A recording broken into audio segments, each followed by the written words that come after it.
Welcome to Free Thoughts. I'm Aaron Powell. And I'm Trevor Burrus. And our guest today is Corey DeAngelis. He's the National Director of Research at the American Federation for Children, the Executive Director at Educational Freedom Institute, an adjunct scholar at the Cato Institute, and a Senior Fellow at Reason Foundation. Welcome to the show, Corey. Thank you so much for having me.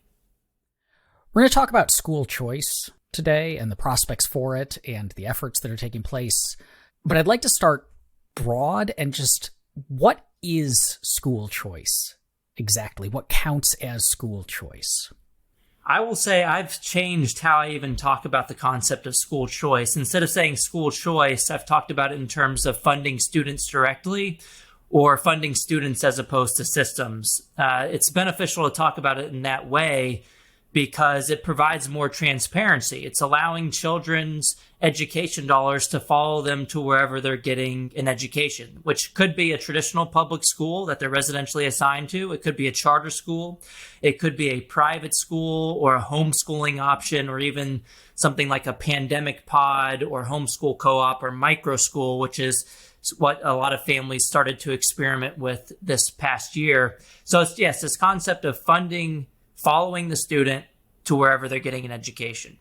It's also beneficial to talk about it in this way because it turns the burden of proof around on the teachers' unions to try to explain why we should fund systems as opposed to students if they want to try to argue about this concept.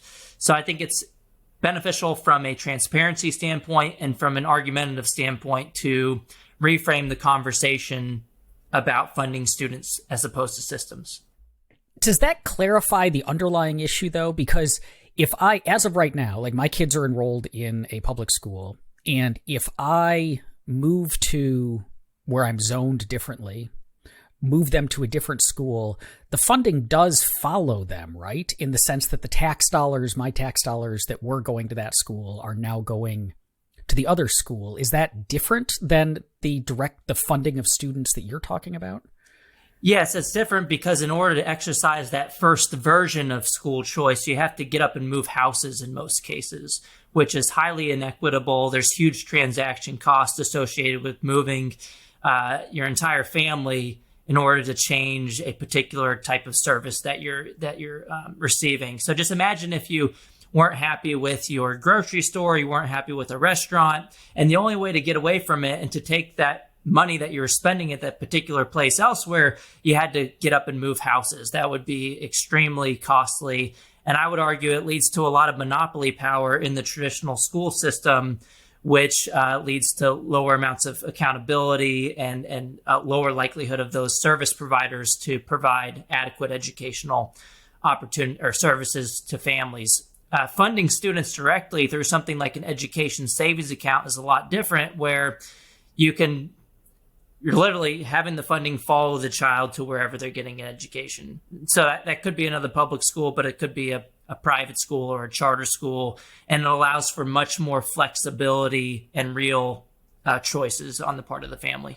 Now, if we're taking the broad 10,000-foot libertarian view here, aside from, because you're in the trenches, especially this year, on fighting for having the funding attached to the students, but broader, I mean, if we're conceding that the funding, some sort of taxpayer funding that is supplemented by not just your own money should be going, or maybe this just where we are now.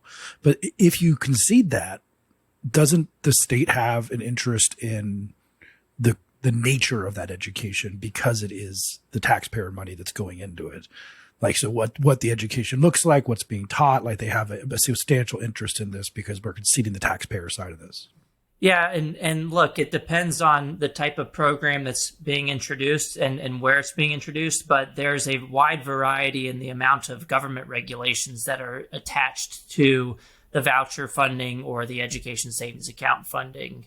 I'm more likely to argue for a lightly regulated program. I think families have the best information about what their children need in terms of their education.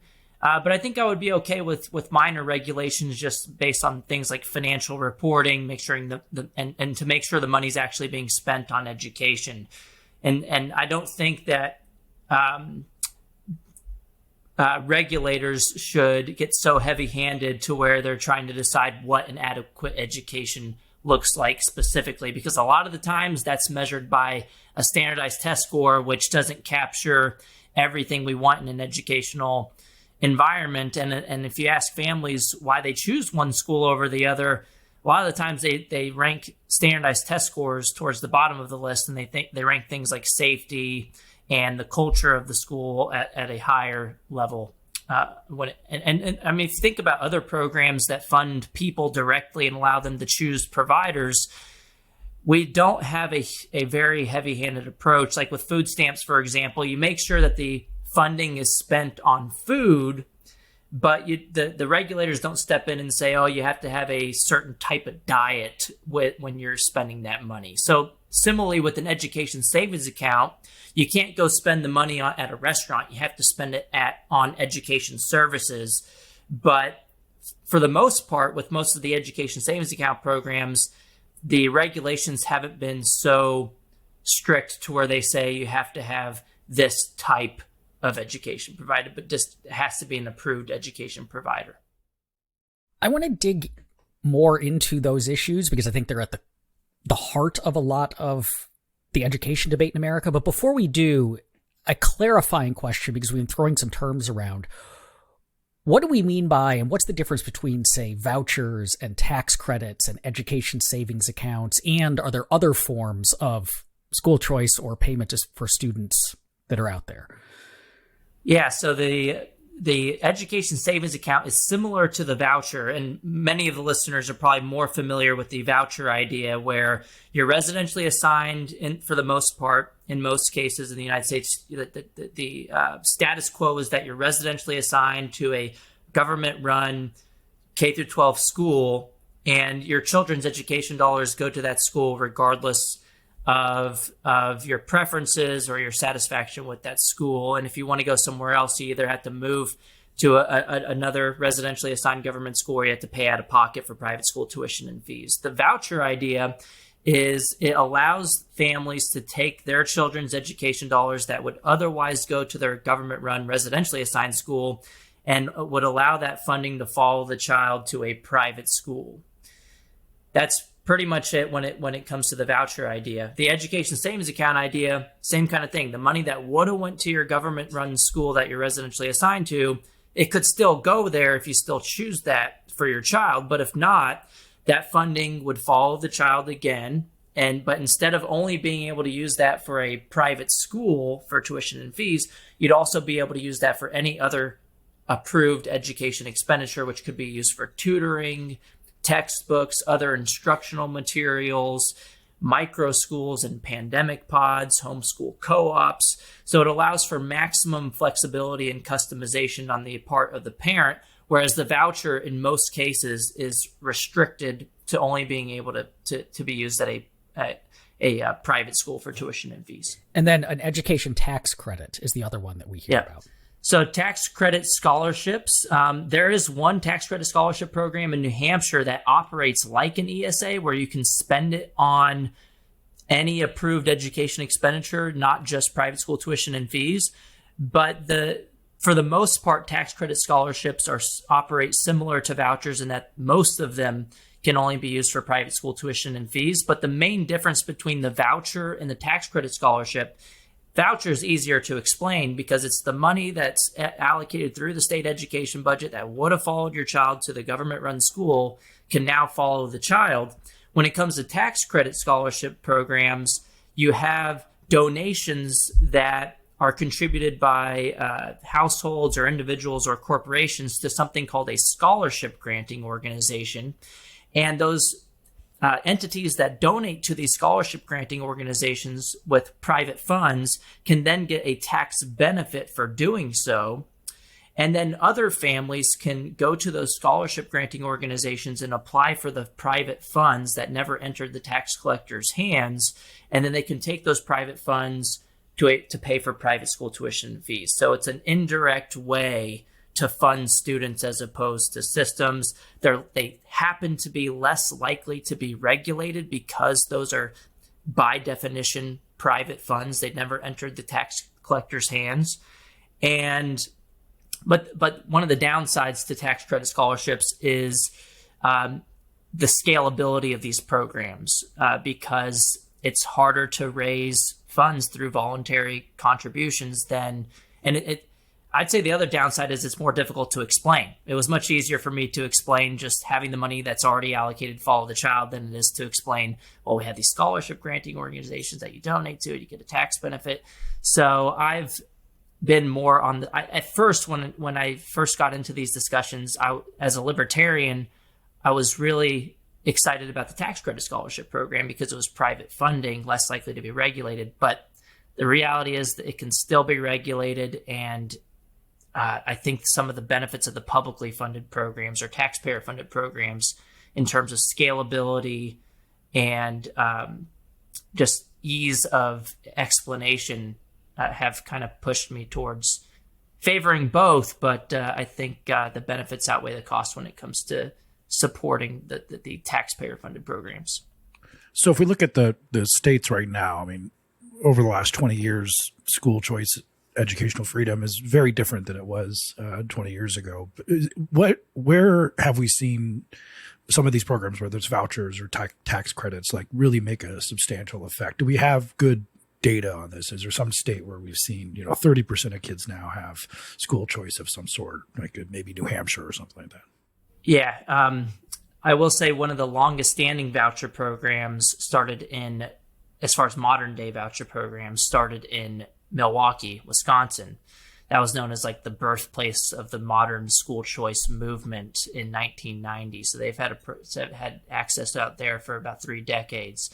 But a lot of people forget the fact that we've had school choice for a lot longer than the Milwaukee programs. In Maine, New Hampshire, and Vermont, each of these states have something called town tuitioning programs that had been around since the late 1800s, where if you lived in a place that did not have a residentially assigned public school, you could take your children's state-funded education dollars to a private school or a public school in another district.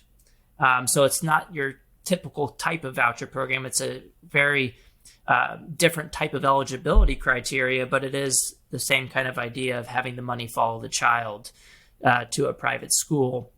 And what's interesting in that Maine case, the Supreme Court just took up a case from Maine based on the program previously, or actually they're still doing this, only allowed the families to take those education dollars to a private non-religious school, which people are now in the movement making the argument that is discriminating against religious families.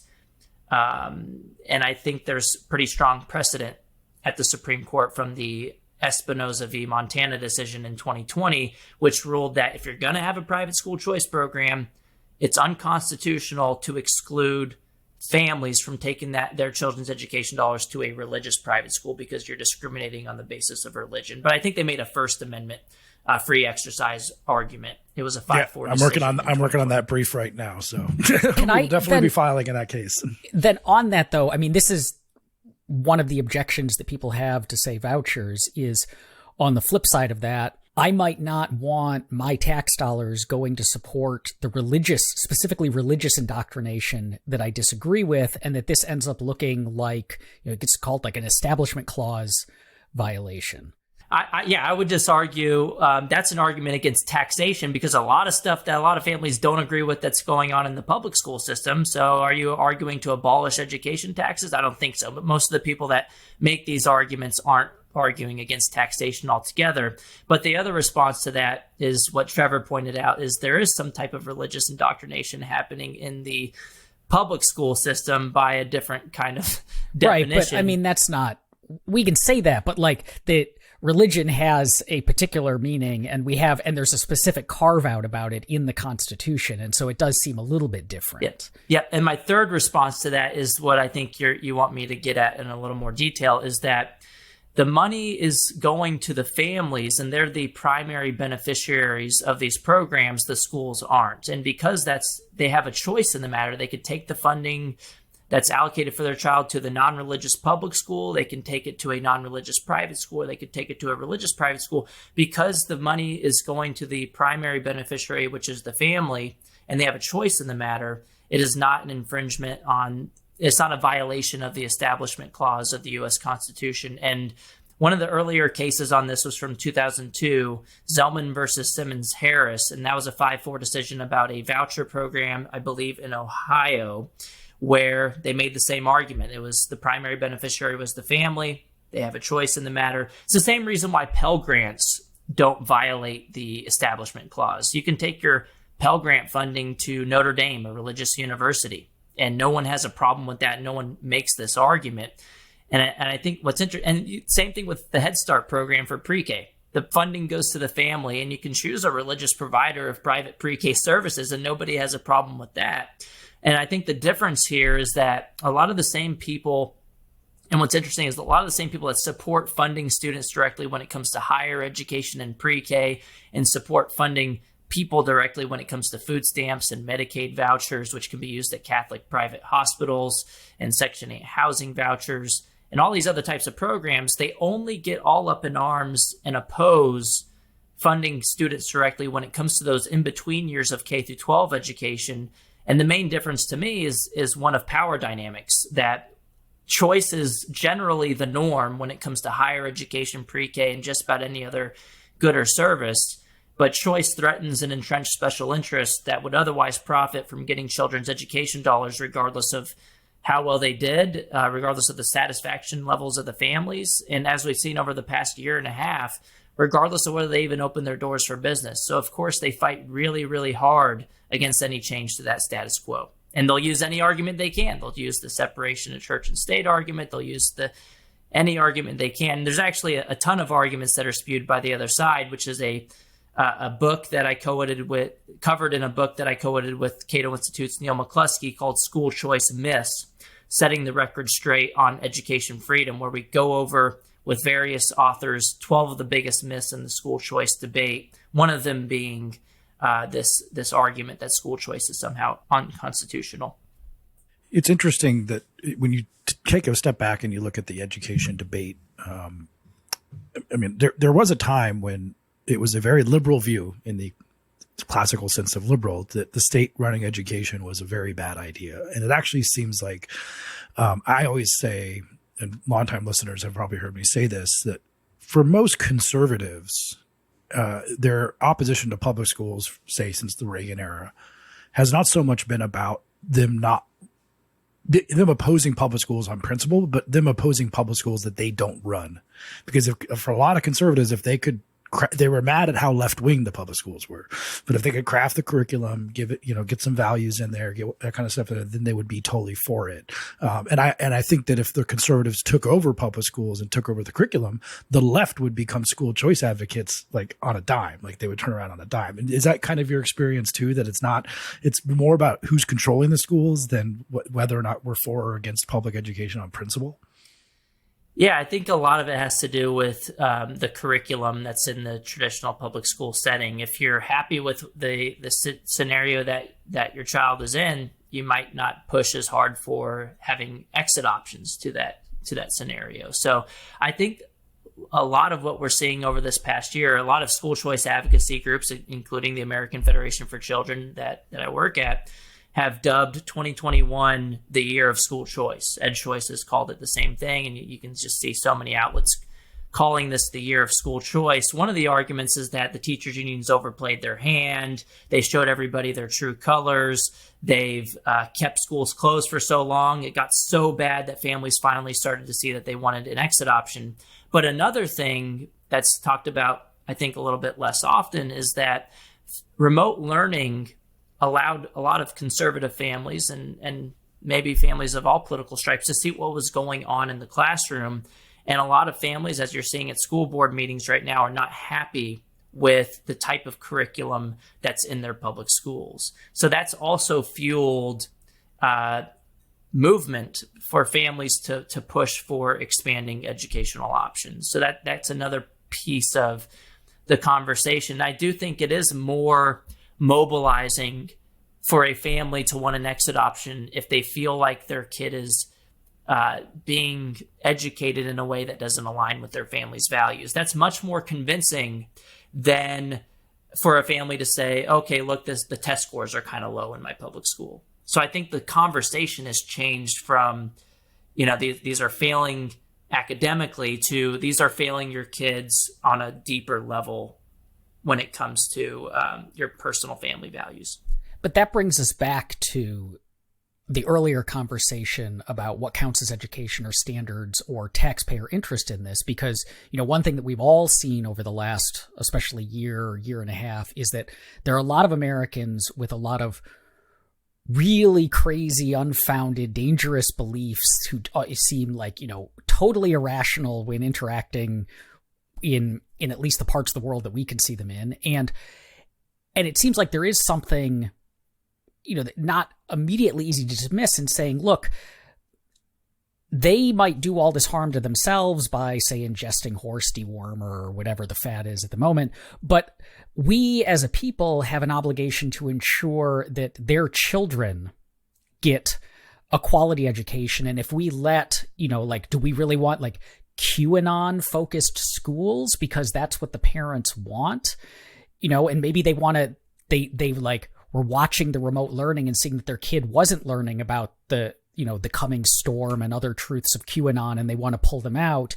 And maybe we do have an interest in saying, no, the public school system, which is run by experts, teachers who are educated in education and subject matter, probably know better than a lot of parents about what's best for the kids in this regard.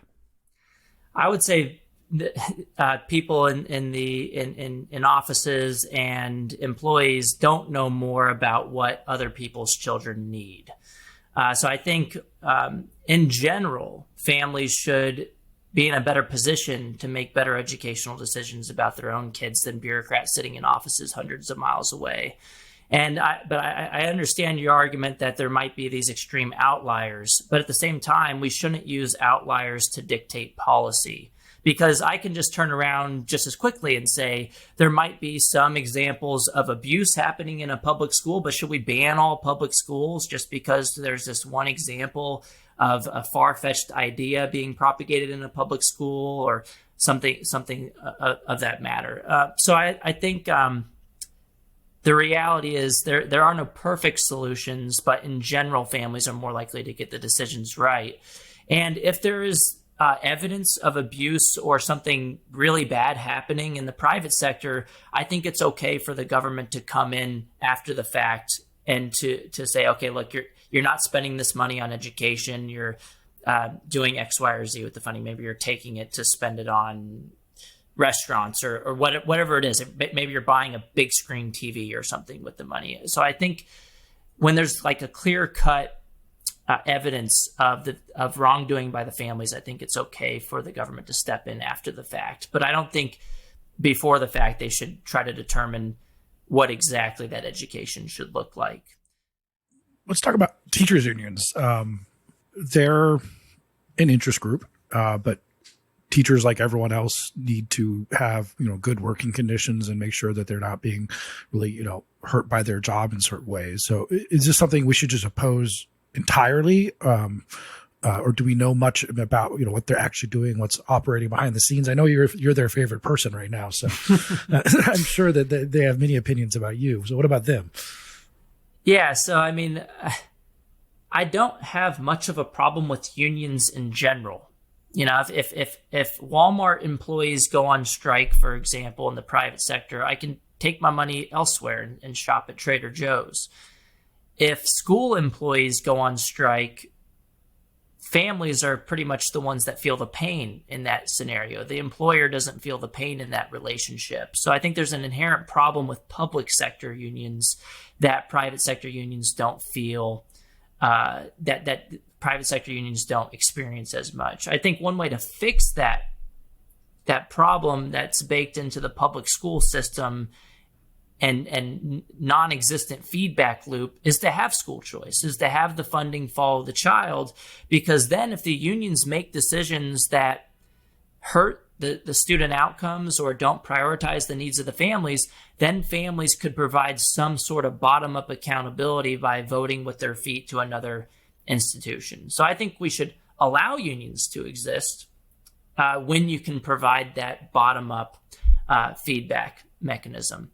Then unions, they might not spend as much on staffing surges and administrative bloat. I mean, if you look, Ben Scafferty's report from, he's over at Kennesaw State University. He looked at data from 1992 to 2014, and he found that per pupil education expenditures, after adjusting for inflation, increased by about 27%. But real teacher salaries actually dropped over that same period by 2%. And I'm not sure what the trend was for pensions. That might be part of the story here. But another part of the story is that whenever the unions get additional funding to spend on K through 12 schooling, a lot of that money goes towards just putting more people into the system, which helps them expand their bureaucracy and allows them to have more dues-paying members, which is great for the power of the union overall. But because there are trade-offs, a lot of the funding that could have went towards increasing teacher salaries for the people that are currently in the system doesn't make its way into the classroom. So I think there's also 5 studies that I know of on the subject that find that school choice competition, either whether that's defined as private school choice or charter school choice competition, all 5 of these studies find some evidence of higher teacher salaries in the public school system as a response to that competition. Because their employers, the public school system, starts to understand that if they want to keep their customers, they have to spend the money wisely. And the best way to spend that money wisely in a lot of cases is to put that money into the classroom towards the teachers, which happen to be the most valuable asset in the education system that we have. So yeah, I think competition is great, and we focus on the market for goods and services. It's great for the consumers, but competition is also good for employees when it gives monopoly employers stronger incentives to cater to the needs of the employees. That nicely tees up the one question I had on our list of things I want to get to, which is the nature of the objection on the part of public school teachers to instituting school choice or more options in education, because it seems like, there's a teacher to student ratio and it's a range, but like we have a decent sense that, at the elementary level, you don't want one teacher per student and you don't want one teacher per 100 students. It's somewhere, and so if education funding is following the students and school choice isn't going to lead to a dramatic drop in the number of students in America, right? Like school choice is not going to lead to fewer kids. Then it seems like all it's going to do is say, potentially jobs that were in location A are now in location B, but location B is still going to need roughly the same number of teachers. And so the teachers will just move to a different school. So why would a teacher necessarily object to school choice? Like it seems odd that they would care that much about their paycheck being signed by a government bureaucrat versus a private employer. Yeah, and another thing to note is I think a lot of this would be a long-term trend. If it's not like one year there's going to be a school choice program, and then all the public school teachers are going to have to move over to the private school. I think the adjustment period would be a pretty long period of time, just because people don't switch right away automatically. I mean, these are very important decisions that, especially if you already have a kid in one sector, you might want to just finish off their education, even if you see that the other sector might be a little better for a couple of years. Continuity is important to families. So I think it would take a long time. But the other thing is, I think the biggest objection to school choice is among teachers who aren't confident in their services, or are teachers that happen to be in schools that are underperforming. And I think that's an argument for school choice, not against it. I mean, if the first response to a business or anything to allowing families to go somewhere else is, you're going to destroy my institution, that should tell you that that institution needs do a better job. Well, isn't that the argument though with the fact that you take these students out of public schools, you take the like good high performing students out of public schools, and then you leave the public schools with all the low performing kids, and then you say, you compare them and you say, look how much worse public schools are compared to private schools, and they're like, well, yeah, because we have all the problem kids. Like, I mean, that's an argument they make a lot too. Well, I think this is one of the reasons we shouldn't care about whether the private schools on average have better outcomes than the public schools. I mean, even if we found that on average private schools had much lower outcomes, whatever it is, satisfaction, test scores, safety, on average had lower outcomes than the public schools. That's still an argument for choice, because when you're arguing to fund students directly, no one's arguing to take the public school off the table.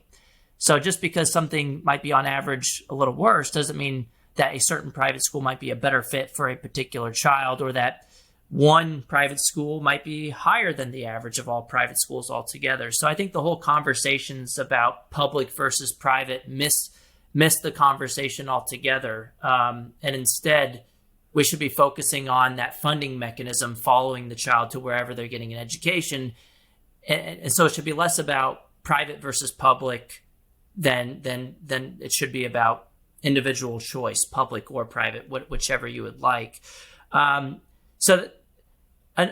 another thing is, I think the teachers unions want to set up this situation where it seems like people who want any change to the status quo are against public schools. And the way that I've put it is that allowing families to choose their grocery store isn't anti-Safeway.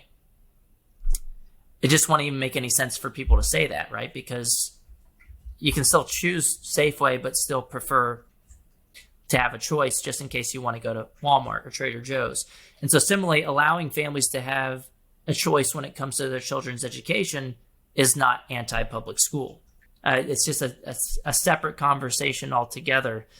Well, I'm pretty anti-public school, because it's very hard to compete against a publicly funded. I mean, what would make them public schools then in this regard? So we have private schools and public schools, and the money is going wherever you want to go. So what makes them public is that they're government employees, I guess, right? But are we still voting on curriculum and everything else too? This is why I like to make the distinction, like I've liked to call them government schools, because that really gets to the distinction, is that they're directly operated by the government. They're government-run schools.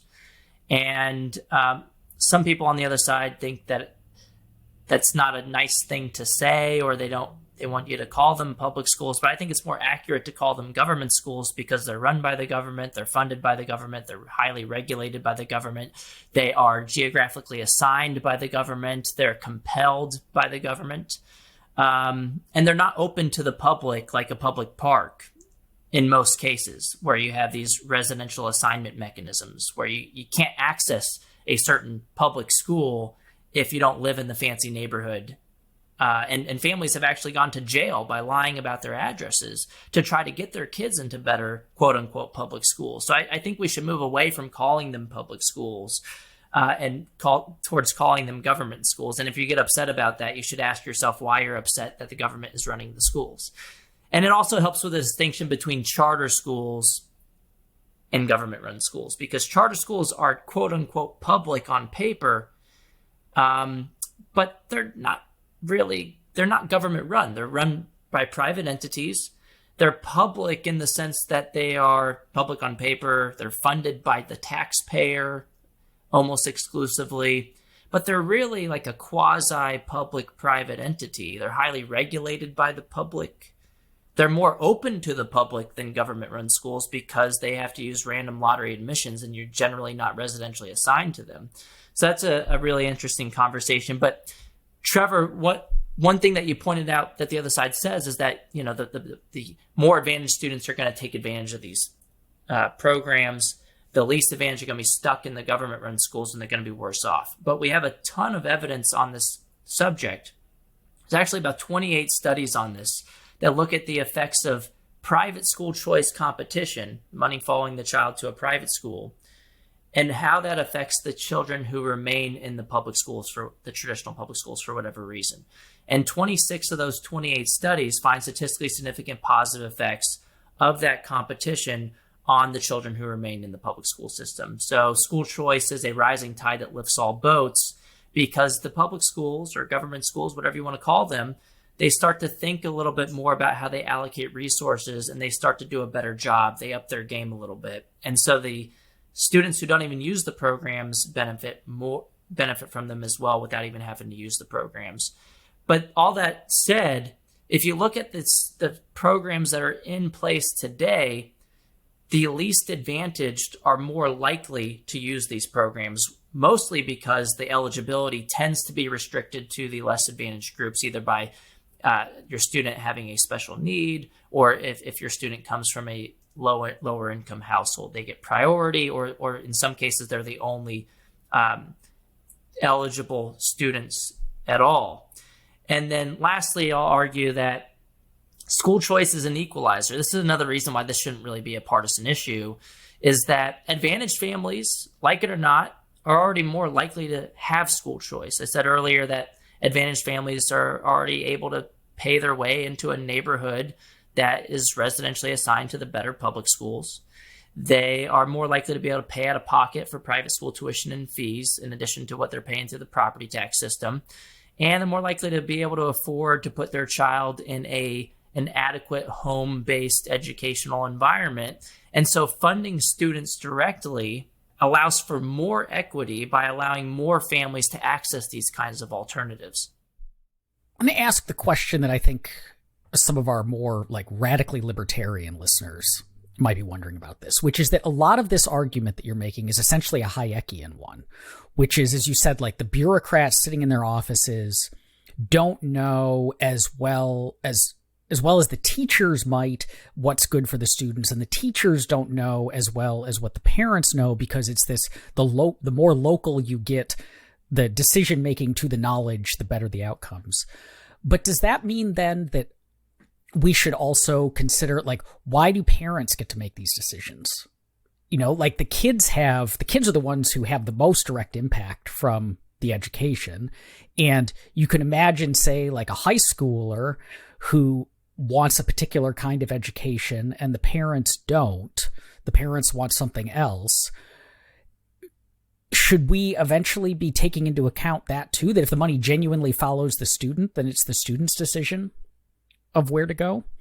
Yeah, I think that's an easier argument to make when we're talking about things like Pell Grants, where they can choose their college, right? But, younger children are not as in a great position to make a lot of types of decisions about their lives, right? And I think I'm okay with allowing the families to make that decision when they're not of adult age. So you can imagine a whole bunch of other things that we don't want children to be making choices when it comes to a lot of other things in life. And so I think I'm okay with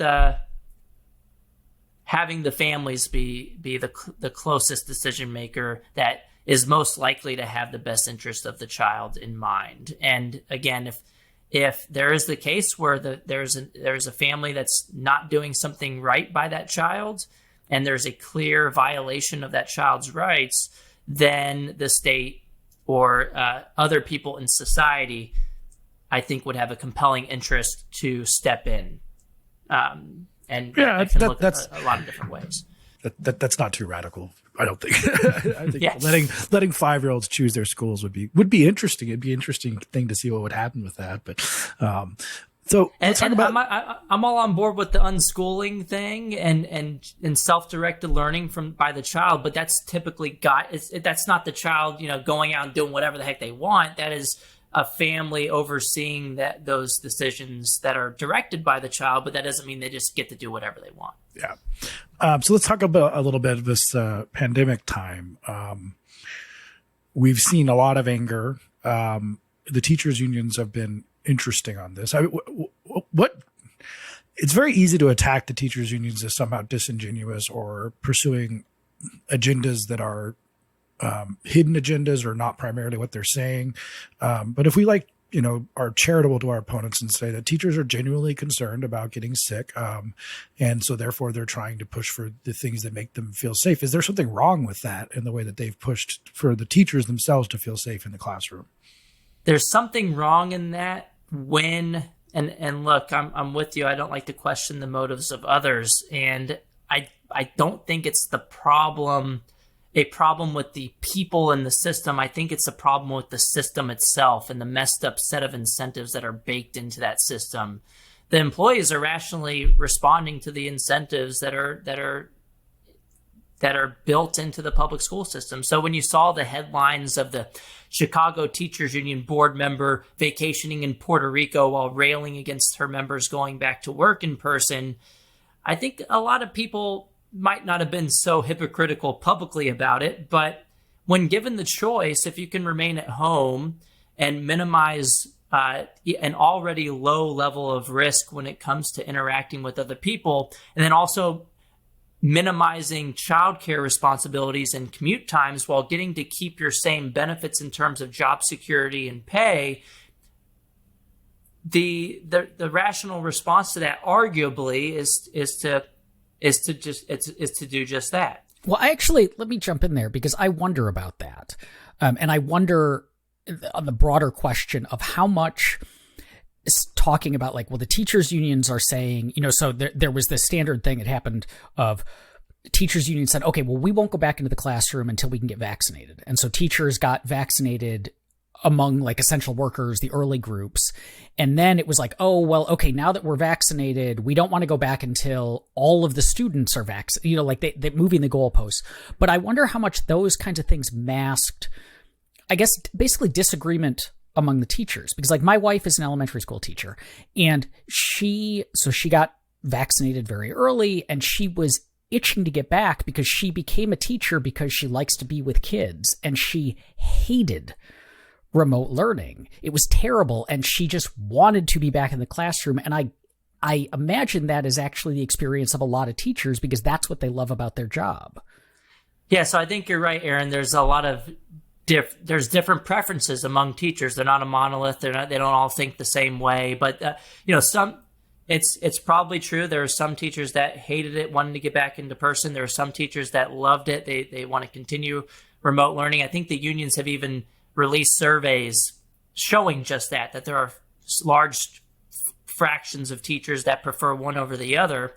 And so it could go both ways. But at the same time, I think the unions fought to keep schools closed for profitability. They were able to use the school closures as a hostage-taking situation where they could hold children's educations hostage and use that as leverage to lobby to the taxpayer for more resources. And they largely got their way. They largely won this battle over the past year and a half, in that Congress, since March of 2020, has already approved $190 billion additional dollars to K through 12 education, mostly going to the public school system.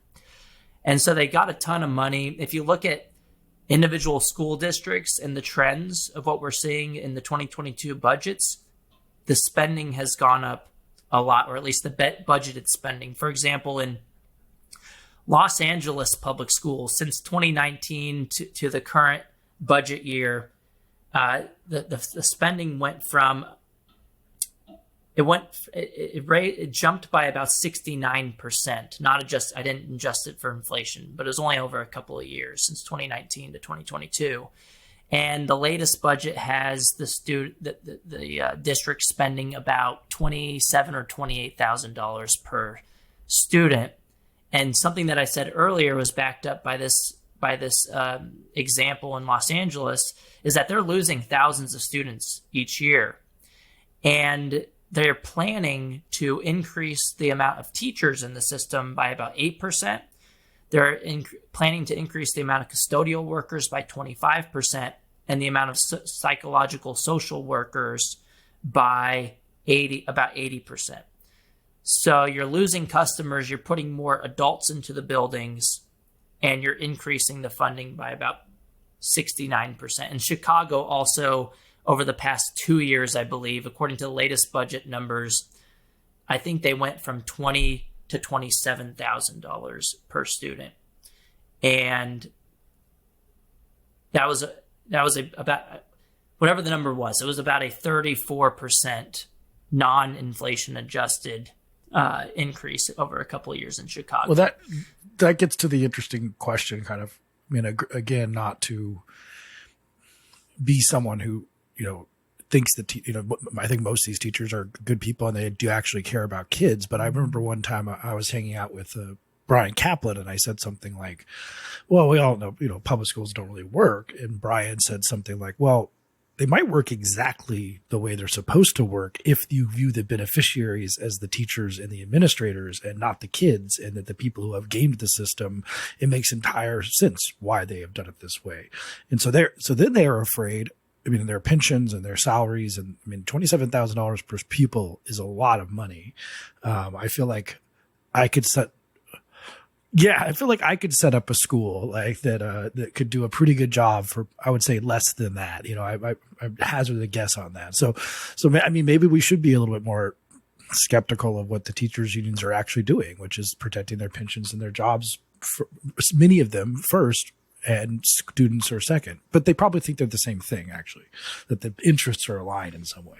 Yeah, and if they truly are aligned, then they should be absolutely okay with that funding following the student to wherever they get an education. Because if they're really confident in what they're pushing for the adults in the system, translating to benefits for the kids in the system, then there shouldn't be a disconnect. But the reality is, whenever there's any proposal to weaken their strength, their stronghold on children's education dollars and control over that money, they act like the sky is falling, whether it's a proposal for 100% of the funding to follow the child, or whether it's a proposal to have 0.1% of the funding follow the child, because they know that when families are given the choice, they're going to take their kids elsewhere. And in fact, if you look at the latest polling on this, I know EdChoice has done some, and some other AFC has done some of this polling as well. But every poll that I've seen on this that has asked families where they send their kids now and where they would prefer to send their kids if the money followed the child,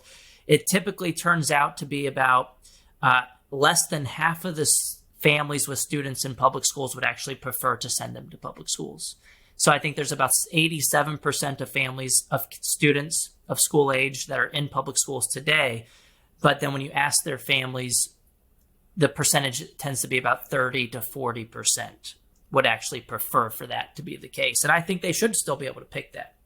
But the reality is, for a large number of families, they're not satisfied with what they're getting for a lot of different reasons. Well, that brings up this question of the popularity of school choice programs among different groups, because it seems like, a lot of the strongest are like the most vocal, loudest arguments against school choice are coming from, middle class, upper middle class Democrats and teachers and whatnot. And they're the ones who, by and large, are living in districts with good public schools. But what about, how does school choice play out among parents of, say, urban Black communities where the schools are worse? What do they think about school choice when they have, was it Florida had a program for a while that was then pulled? But because it feels like a lot of the time we have these kind of upper middle class Democrats are like, I know what's best for other people. But if those other people, what do those other people, the people that we're trying to protect with the public schools, actually think about public school choice? Yeah, if you look at likely Democratic voters, the African American and Hispanic populations are much more likely in general to support the concept of funding students directly than white Democrats. That's been a pretty well-known trend for a while. And what's interesting to me is over this past year, according to the latest Real Clear Opinion Research polling, the jumps in support for school choice, first of all, overall, were just pretty large. Between April of 2020, and June of 2021, there was a 10 percentage point jump in support, from 64% support in April of 2020 to 74% overall support in June of 2021. And the largest jumps in support were among groups that previously were less likely to support school choice. So for Democrats, I believe the jump was about 12 or 13 percentage points. similar jumps for parents that had kids in the public school system. So I think it's clicked more for more people this year because people who are otherwise okay with the public school system saw that maybe they don't want to feel powerless ever again going forward. I mean, it's the schools weren't even open. Families were scrambling trying to find alternatives, and their education dollars remained with the closed institutions that weren't providing services for their kids, while meanwhile they were either, there's a huge labor market effects too for female workers in particular having to go back into the household. There's well-documented evidence on that.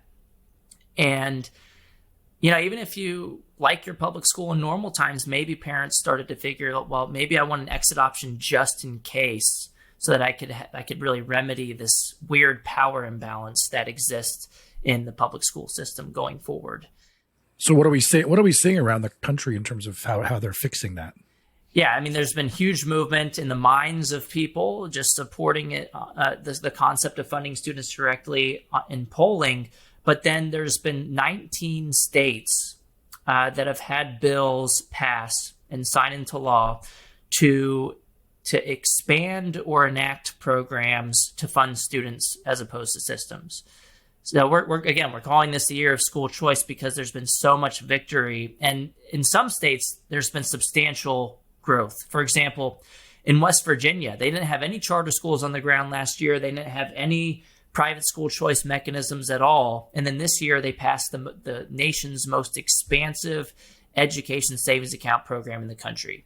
93 or 94% of families will be eligible to take their children's education dollars to a private or other, to any approved education provider of their choosing.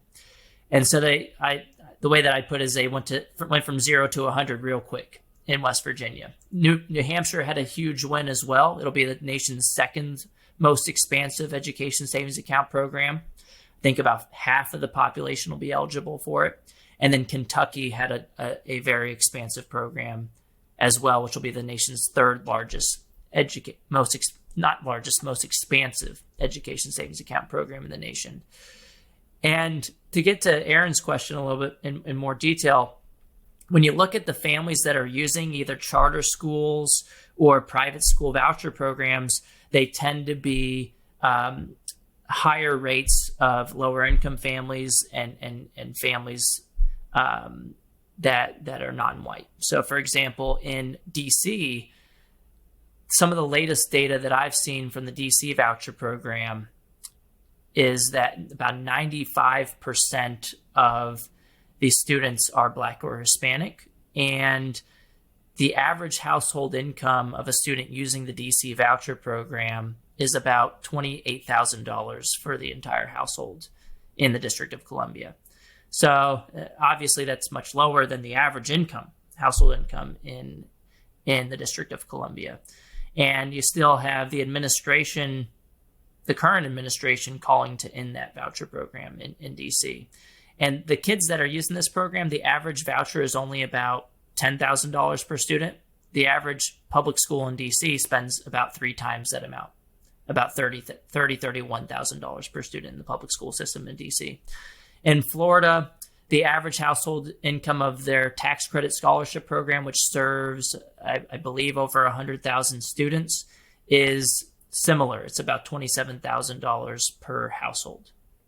So in this year of school choice, it'll be better, and probably in 5 years, the school choice environment will be better than it is today. And we'll identify the pandemic year as like the jumping off point. Yeah, I think so. And the more that the teachers unions overplay their hand and expose their true intentions, I think the more families are going to continue the fight towards expanding educational freedom and the fight towards funding students as opposed to institutions. And the teachers unions can't seem to help themselves. It's like they haven't learned from 2021 so far, and they're continuing to either talk about metrics to close schools again or to impose certain mandates on families, which are really igniting more battles that are started by families to free their kids from the clutches of the teachers unions. And for me, I don't really care if your school has a particular rule when it comes to masking or not masking. But the reality is this is really exposing the problem of a one-size-fits-all system. And the only way to fix this problem going forward without mandating a one-size-fits-all solution on other people's kids is to allow the education funding to follow the child to the institution that works best for that family going forward. I don't see any other way out of this. Cato Institute's Neil McCluskey has documented this for over a decade now, something he calls the public school battle map, where he highlights so many problems with the public school system that are the result of forcing everybody into an institution that does not align with their values or their needs, which creates all of these unnecessary fights or battles in that one-size-fits-all system. The way that I've tried to put it is that, just imagine if we were all residentially assigned to a government-run grocery store and we all had to fight with one another about the uniform set of groceries that was delivered to every single family. You'd have the vegan lobby coming in, you'd have the meat eating lobby coming in and advocating for their things to get attached to that grocery bag. But it really wouldn't make any sense. A lot of families would be unhappy with the overall results. It would be extremely costly, and it would create these unnecessary battles, kind of like what we're seeing in the public school system. The better solution is to not force other people's kids to go into a school that has masking rules or even curriculum that they vehemently disagree with.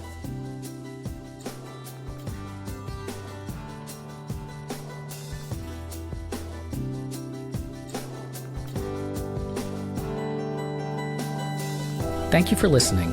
If you enjoy Free Thoughts, make sure to rate and review us in Apple Podcasts or in your favorite podcast app. Free Thoughts is produced by Landry Ayers. If you'd like to learn more about libertarianism, visit us on the web at www.libertarianism.org.